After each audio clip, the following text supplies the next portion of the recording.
Oke guys, welcome back to Crypto Indonesia bersama gue Toshi, di mana kita akan membahas segala sesuatu yang berhubungan dengan cryptocurrencies dan blockchain.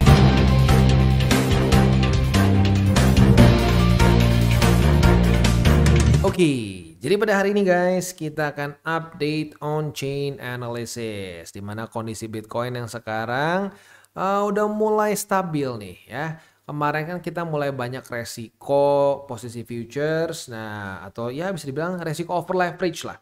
Nah kita lihat hari ini apakah sudah mulai berkurang atau tidak.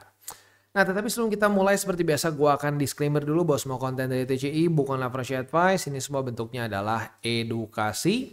Dan selain dari itu gue ingatkan lagi ya, untuk on-chain ini bukanlah pengganti TA maupun pengganti fundamental. Ini adalah suplemen lagi, tambahan supaya kita bisa lebih akurat lagi dalam menganalisa market gitu ya.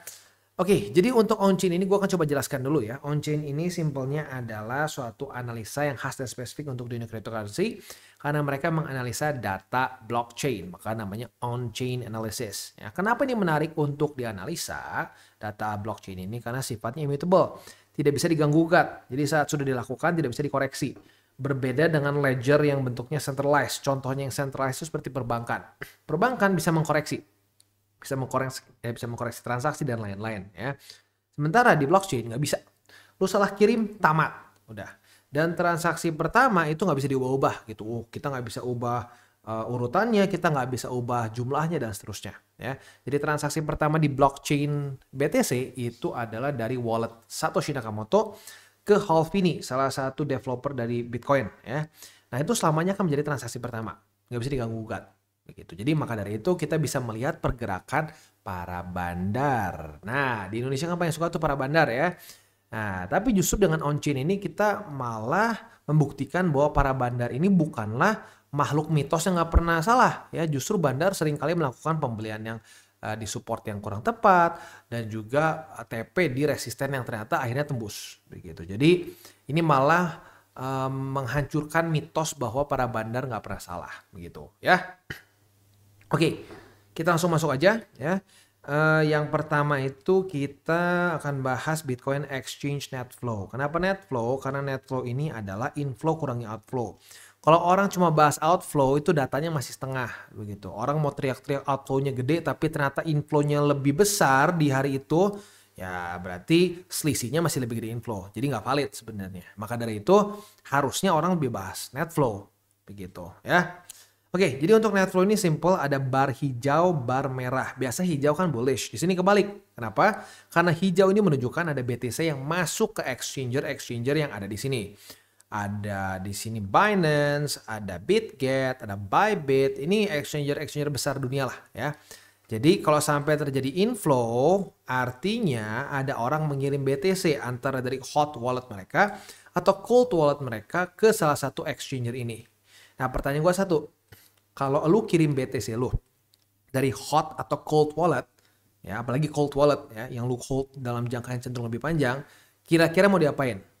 Kemungkinan besar akan dipakai untuk apa? Untuk TP. Walaupun nggak selalu ya, tapi kemungkinan besar TP. Maka dari itu, bar hijau ini kita sebut sebagai possible selling dan seringkali berkorelasi dengan tops ya, local tops begitu. Selalu nggak juga ya.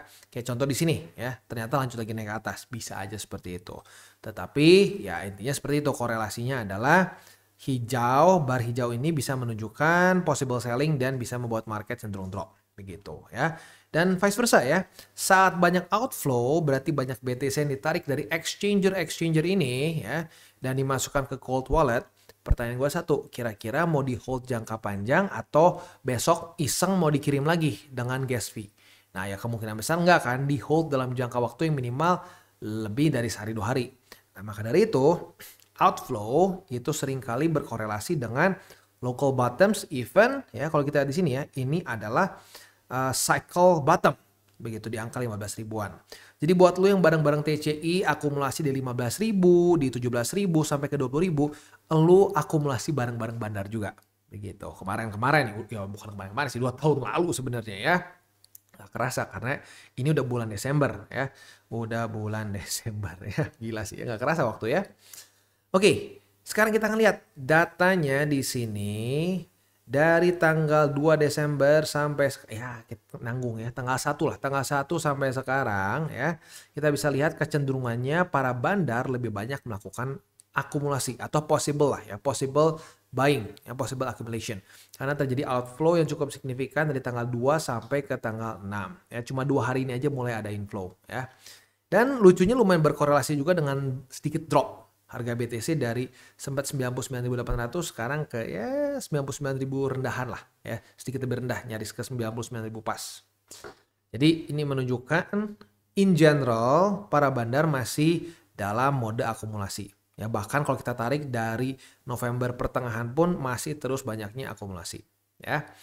Next, kita akan lihat ini net flow juga tapi data miner ya. Cara ngitungnya persis sama inflow kurang outflow tapi perbedaannya yang dipantau adalah data-data dari para mining pools di sini ya, mining pools besar. Nah, kalau kita lihat di sini ya, para miner mereka juga cenderung lebih banyak melakukan akumulasi dari tanggal 1 sampai sekarang, terutama di tanggal 6 Desember. Begitu ya. Jadi para bandar, retailers, dan juga miners, at least di bulan Desember ini sampai sekarang cenderung masih lebih banyak melakukan akumulasi secara spot, gitu. Ya, which is ini menunjukkan ya lebih bullish momentum ya. Nah, tetapi kita lihat juga nih, apakah peningkatan ini itu disponsori oleh leverage atau bukan? Karena kalau disponsori oleh leverage, berarti resiko terjadi long squeeze meningkat. Begitu. Nah, tapi sebelum kita bahas ke situ, kita akan dengar dulu pesan-pesan dari sponsor kita pada hari ini. Oke, today's video is brought to you by CoinX. Dimana di CoinX ini kita bisa melakukan berbagai macam hal. Cocok untuk newbies sampai ke advance. Untuk para newbies bisa menggunakan swap di sini ya. Di swap di sini simple banget, lu jadi nggak perlu TA sama sekali. Untuk yang DCA murni cocok untuk menggunakan swap ya. Tinggal kalian pilih stablecoin mana yang kalian mau pakai. Contohnya pakai USDT aja. Nah, kalau untuk yang DCA murni gua sarankan sih ya BTC atau Ethereum aja ya. Jangan di luar dari dua itu. Karena ya kalau untuk DCA murni lebih amannya di dua aset itu. Karena yang lain-lain bisa extra volatile ya. Lalu buat lo intermediate di sini ada spot trading ya. Lalu juga di sini ada margin trading, ada juga futures, dan futuresnya ini bukan cuma futures trading aja, tapi ada juga copy trading. Jadi sangat lengkap buat lo yang mungkin ngerasa bahwa aduh bang, gue mendingan ngikutin aja trader lain yang sudah lebih punya pengalaman. Nah, monggo lo bisa ikutin juga, di sini ada berbagai macam trader yang lo bisa copy. Nah, selain juga di situ ada newcomers eksklusif, di mana ini untuk para pengguna baru ya, dan ini setiap bulannya di-update. Jadi buat lo yang tertarik, silakan bisa ikutan karena lo bisa mendapatkan cashback 10 USDT, 30 USDT, 60 dan seterusnya dengan cara yang relatif mudah ya. Seperti complete first deposit ya. Lebih dari 40 USDT bisa dapat 10 USDT cashback. Mantap ya. Nah, selain juga di situ kita bisa earning aset yang sudah kita beli. Misalkan kita sudah akumulasi BTC, Ethereum, dan berbagai macam altcoins lain ya.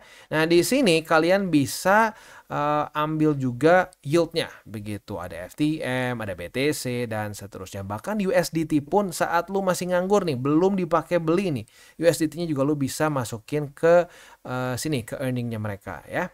Oke, jadi kurang lebih seperti itu untuk CoinX ya. Selanjutnya, buat lo yang belum punya akun di CoinX, pertimbangkan untuk menggunakan link referral kita di bawah dan mulai trade di CoinX. Oke, dan selanjutnya kita masuk ke estimated leverage ratio. Nah, ini ngomongin soal leverage. Ya, jadi semakin tinggi garis ungu ini, maka semakin besar leverage yang dipakai di market. Jadi kalau lo buka posisi futures, mau long, mau short, ya ini berkontribusi ke estimated leverage ratio. At least kalau lo menggunakan exchanger yang ada di sini, ya.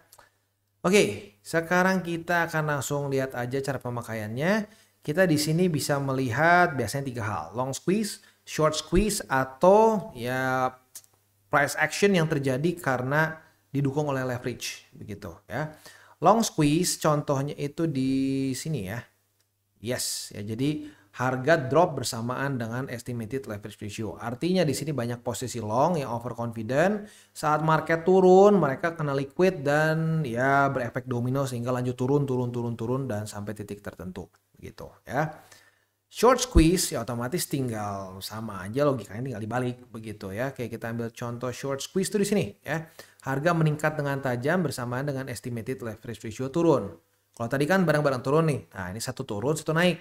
Nah, ini menunjukkan apa? Menunjukkan banyak orang yang overconfident di sini dengan posisi short. Ternyata naik ke liquid, efek domino dan terus berlanjut. Begitu ya. Nah, kalau buat yang price action yang didukung oleh leverage itu kasarnya tuh kayak di mana ya? Di sebentar. Contohnya itu seperti kayak di sini deh ya. Nah, ini posisi long, bukan posisi long tapi estimated leverage ratio meningkat bersama dengan harga yang pelan-pelan juga meningkat di sini ya. Ini artinya kemungkinan besar banyak posisi long yang terus bertambah beriringan dengan market naik ke atas begitu. Walaupun lucunya di sini akhirnya terjadi uniknya di sini malah terjadi long squeeze. Malah terjadi short squeeze di sini ya dari tanggal 26 Februari sampai ke 28 Februari. Boom begitu ya. Nah, jadi antara tiga itu ya. Nah, kalau kita lihat di sini cukup unik ya. Cukup unik. Jadi awalnya di tanggal 22 November sampai ke tanggal 24 November itu terjadi long squeeze dulu. Tapi skalanya nggak gede-gedean. Long squeeze dulu. Udah gitu. Nah, ini leverage naik nih. Estimated leverage ratio meningkat tapi harga turun. Berarti di sini banyak orang-orang yang mungkin mengubah dari posisi long ke short. Nah, di sini yang long makin kebakar. Tapi in general ada yang buka posisi short di sini ya. Jadi kasarnya ini udah kebakar ditambahin api lah. Udah kebakar ditambahin bensin. Boom, jadi lebih gede. Nah, efek dari banyak yang buka posisi short ini membuat orang-orang yang buka long di sini yang tadinya masih aman-aman aja jadi kena long squeeze. Lebih dalam lagi ya. Nah, ini yang bisa dibilang yang tadi kita rasakan dari tanggal 22 November sampai ke tanggal 26 di mana BTC basically dari 103.000 tertingginya ya, ngedrop sampai ke 92 ribuan. Nah, ini rata-rata yang kebunuh tuh posisi long. Walaupun short juga ada ya, tapi longnya lebih banyak 70%-an seingat gua ya. Nah, jadi ini lumayan gila juga sih sebenarnya pikir ya. Orang-orang ada yang bermanuver nih. Long squeeze udah para posisi orang-orang yang para trader futures mungkin para bandar ngelihat wah ini ada kesempatan nih kita hajar buka posisi short lebih gede yang long banyak yang kena nih, akhirnya benar kejadian long squeeze ya. Nah, setelah itu yang cukup unik di sini adalah harga Bitcoin meningkat tetapi estimated leverage ratio cenderung turun.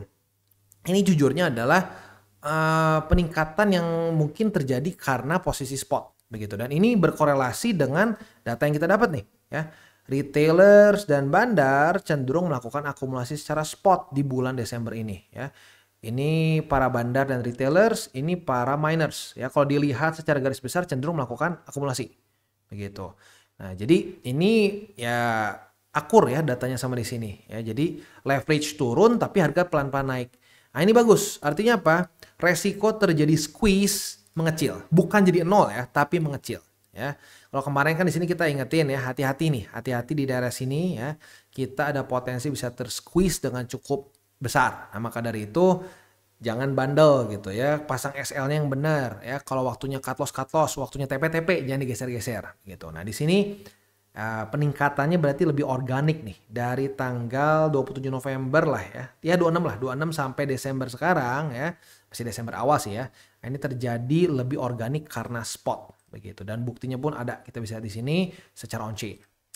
Ya bagus lah ya, akhirnya ada peningkatan yang gara-gara spot. Nah, tetapi daily close-nya masih kalau gue perhatiin belakangan ini masih cenderung sulit untuk di atas dari 100.000. Jadi PR besar secara TA-nya dari Bitcoin sebenarnya adalah konsisten daily close di atas dari 100.000. Kalau itu bisa terjadi, ya orang-orang mungkin para trader futures akan kembali ngeliat lagi, wah 100.000 udah jadi support kuat nih, kita bisa long lagi. Nah, itu bisa terjadi, tapi butuh butuh data yang lebih banyak dan butuh pembuktian di market bahwa 100.000 udah mulai menjadi support. For now masih belum ya. Jadi itu PR untuk bisa Bitcoin melanjutkan momentumnya ya.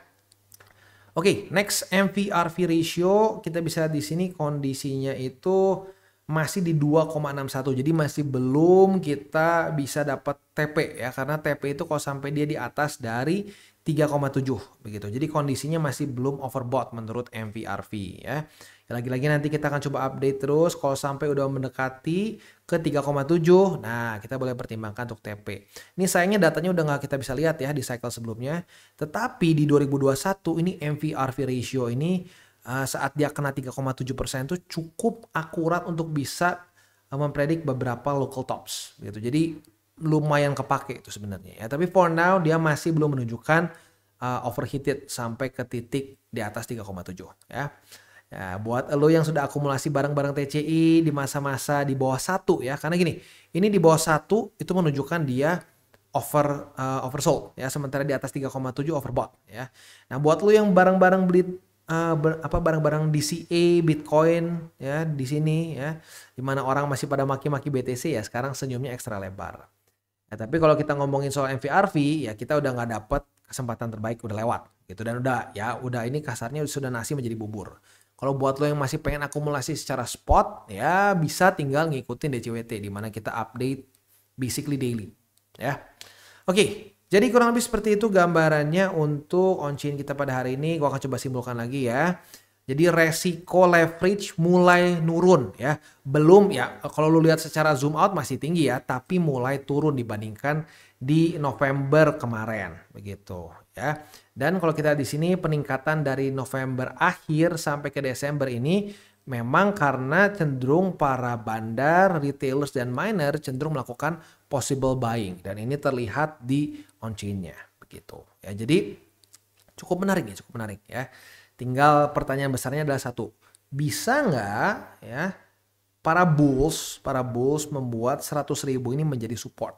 Kalau sampai angka psikologis nih 100.000 ini bisa menjadi support ya, nah disitulah kemungkinan besar Bitcoin bisa lanjut lagi ke next level. Tapi selama 100.000 masih menjadi permasalahan ya, masih sulit untuk konsisten daily close di atas 100.000, susah begitu. Sesimpel itu aja ya. Jadi ya tinggal permainan siapa yang memenangkan 100.000 begitu, siapa yang bisa membawa 100.000 ke pihak mereka, bulls atau bears begitu ya. Oke, kita tutup dengan 3 golden rules. Jangan pakai uang panas, jangan over leverage, berpikirlah jangka panjang. Ini 3 aturan yang terdengar sangat simpel, tetapi buat orang-orang yang mungkin sudah bertahun-tahun ke blinger itu susah ya, karena udah mendarah daging, darah judinya lah gitu ya. Tapi kalau lu bisa benar-benar ya mengikuti 3 golden rules ini dengan baik ya, udah banyak keluarga TCI yang merasakan untungnya, dan bukan cuma untungnya ya, merasakan nikmatnya trading tidak stres begitu ya. Itu satu common theme yang ada di TCI ya. Orang-orang yang sudah cukup lama di TCI seringkali bilang, "Bang, sebenarnya bener gak sih Bang? Ini gue ngerasa trading kok jadi santai ya Bang, ya jadi nggak stres gitu. Tapi profit tetap ya, tapi jadi nggak stres." Ya sebenarnya itu adalah ciri-ciri dari lo mulai mengikuti cara trading TCI. Jadi kalau lo nggak stres tapi profit pelan-pelan mengikuti, ya berarti udah bener begitu ya. Nah, buat lo yang masih dalam proses ya, bersabar, karena apapun tuh butuh proses. Itu nggak orang cuma sehari nonton DCWT terus langsung wah besoknya mantap profit tidak stres, nggak ya, butuh waktu yang panjang.